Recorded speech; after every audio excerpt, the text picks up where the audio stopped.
بسم اللہ الرحمن الرحیم۔ تمام ناظرین اور سامعین کو حسنین خان کا خلوص بھرا سلام۔ میں ہوں حسنین خان اور آپ دیکھ رہے ہیں 14 ستارے یوٹیوب چینل۔ معزز دوستو، ایک ضعیف العمر شخص جس کے 4 بیٹے تھے، جب وہ بوڑھا ہو گیا تو اس نے اپنی ساری دولت بیٹوں میں تقسیم کر دی۔ اس نے سوچا کہ اب مجھے روپے پیسے کی کیا ضرورت ہے، بقیہ ایام اپنے بیٹوں کے ہاں گزار لوں گا۔ پہلے وہ اپنے بڑے بیٹے کے گھر گیا اور اس کے پاس رہنے لگا۔ ابتدائی ایام میں تو بڑے بیٹے نے اس کی بہت خدمت کی اور بھگت کی اور کہا کہ آپ کا خیال رکھنا تو میرا فرض ہے۔ مگر تھوڑے دنوں کے بعد وہ اپنے باپ سے بیزار ہو گیا۔ اب وہ اس کا ادب بھی نہ کرتا تھا، بلکہ کبھی کبھی اپنے والد کو ڈانٹ بھی لیتا تھا۔ بوڑھے کو نہ وقت پر کھانا ملتا اور نہ کپڑا۔ آخر بوڑھا بھی اپنے بڑے بیٹے کے سلوک سے تنگ آ گیا اور دوسرے بیٹے کے پاس چلا گیا۔ وہاں بھی ابتدائی ایام اچھے گزرے، پھر منجلا بیٹا بھی بڑے کی طرح بیزار ہو گیا۔ اس کی بیوی تو اپنے سسر کے ساتھ بد زبانی بھی کرتی اور کہتی کہ ہم پہلے ہی مشکل سے گزر بسر کر رہے تھے، اب تم نے بھی آ کر اور بھی پریشان کر دیا۔ بیچارہ بوڑھا جلد ہی وہاں سے بھی اکتا گیا۔ پھر دوسرے بیٹے کے پاس گیا، مگر اس کے سلوک سے بھی پریشان ہو گیا۔ سب سے چھوٹے اور لاڈلے بیٹے کے پاس جا پہنچا اور وہاں بھی تنگ ہو کر نکلا۔ بیچارے کو کہیں چین نہ ملا۔ سارے بیٹے اپنے والد کو ساتھ رکھنے سے بچنا چاہتے تھے۔ کوئی کہتا کہ میرے اتنے بچے ہیں، تم کو کیسے رکھ سکتا ہوں۔ کوئی کہتا کہ میرا گھر چھوٹا ہے، تو کوئی کہتا کہ میں خود بہت غریب ہوں۔ ایک مرتبہ چاروں بیٹے اکٹھے ہوئے اور سب نے مل کر فیصلہ کر لیا کہ والد کو کسی اسکول بھیج دیا جائے۔ وہ روزانہ صبح کو جائے اور شام کو آئے، تھوڑی روٹی اسے دے دی جائے۔ والد نے سنا تو بڑی عاجزی کے ساتھ بیٹوں سے کہنے لگا، مجھے پڑھنا تو آتا نہیں، میں بوڑھا ہوں، میری آنکھیں کمزور ہو گئی ہیں، مجھے اچھی طرح دکھائی بھی نہیں دیتا، اب میں اسکول جا کر کیا کروں گا؟ مجھے کہیں رہنے کو تھوڑی سی جگہ اور ایک ٹکڑا روٹی دے دیا کرو، میں پڑا رہوں گا۔ مگر ظالم بیٹوں نے والد کی ایک نہ سنی اور گاؤں سے دور ایک اسکول میں زبردستی بھیج دیا۔ والد روتا ہوا چلا جا رہا تھا کہ راستے میں ایک ضعیف العمر مگر امیر آدمی کا وہاں سے گزر ہوا۔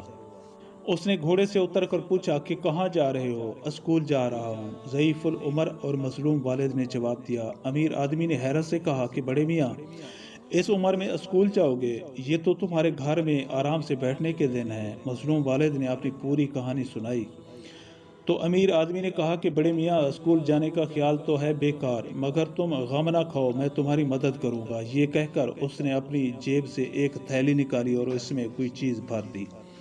پھر تھیلی کو ایک لکڑی کے صندوق میں رکھ کر صندوق کو اچھی طرح بند کر دیا۔ صندوق ضعیف العمر والد کو دیتے ہوئے اس کے کان میں کچھ کہا۔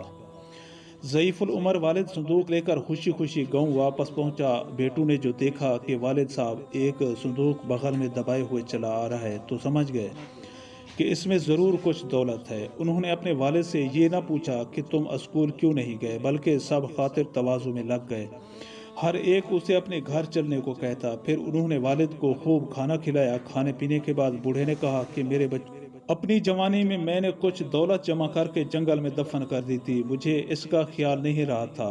آج جو میں ادھر سے گزرا تو یاد آیا، زمین کھودی تو صندوق جوں کا توں تھا، اب یہ میری زندگی تک یوں ہی بند رہے گا۔ میرے مرنے کے بعد اسے کھولنا اور تم میں سے جو بھی میری زیادہ خدمت کرے گا اور بڑھاپے میں آرام دے گا، اس دولت کا زیادہ حصہ اسی کو ملے گا۔ یہ سن کر پانچوں بیٹے آپس میں لڑنے لگے کہ ابا کو میں اپنے پاس رکھوں گا۔ اب بوڑھا جس بیٹے کے پاس بھی جاتا اس کی خوب بھگت ہوتی، سب اس کے کھانے کپڑے اور آرام کا خیال رکھتے۔ اسی طرح بوڑھے کی زندگی مزے میں گزرنے لگی۔ بہت دنوں تک آرام سے زندگی گزارنے کے بعد بوڑھا مر گیا۔ پانچوں بیٹوں نے مل کر بڑے شان سے اس کو دفن کیا، شاندار فاتحہ کرائی، غریبوں کو خیرات دی، پھر سارے کاموں سے فارغ ہونے کے بعد صندوق کھولنے لگے۔ مگر صندوق کھولنے سے پہلے ہی چاروں بیٹوں میں بحث و مباحثہ ہونے لگا۔ ہر ایک کہتا کہ میں نے ابا کی زیادہ خدمت کی ہے، اس لیے بڑا حصہ مجھے ملنا چاہیے۔ آخر میں یہ طے پایا کہ چاروں میں برابر تقسیم کر لیں گے۔ صندوق کھولا گیا تو اس سے بڑی خوبصورت ریشمی تھیلی نکلی جس کا منہ بند تھا۔ اس میں چھن چھن کی آواز آ رہی تھی۔ بڑی بے صبری سے تھیلی کھولی اور فرش پر خالی کر دی، مگر کیا دیکھتے ہیں کہ اس میں کانچ کے ٹکڑے بھرے ہوئے تھے جو فرش پر گر کر پھیل گئے۔ اس پر چاروں بیٹوں کو بہت غصہ آیا اور وہ آپس میں ہی لڑنے لگے۔ گاؤں کے دوسرے لوگ یہ دیکھ کر خوب ہنسے اور ان نافرمان اولاد سے کہا کہ دیکھ لی اپنے بوڑھے باپ کی عقل، اسے اسکول بھیج رہے تھے نا تم، اسکول گئے بغیر تمہیں کیسا مزیدار سبق سکھایا ہے۔ معزز دوستو، ہم امید کرتے ہیں کہ آپ کو ہماری یہ ویڈیو اچھی لگی ہو۔ اگر آپ کو ہماری یہ ویڈیو اچھی لگے تو پلیز آپ ہمارے چینل کو سبسکرائب اور اس ویڈیو کو لائک ضرور کیجیے۔ اب ہمیں اپنی اگلی ویڈیو تک کے لیے اجازت دیجیے، اس دعا کے ساتھ کہ اللہ پاک آپ کو اپنی حفظ و امان میں رکھے۔ اپنا بہت زیادہ خیال رکھیے گا۔ شکریہ۔ خدا حافظ۔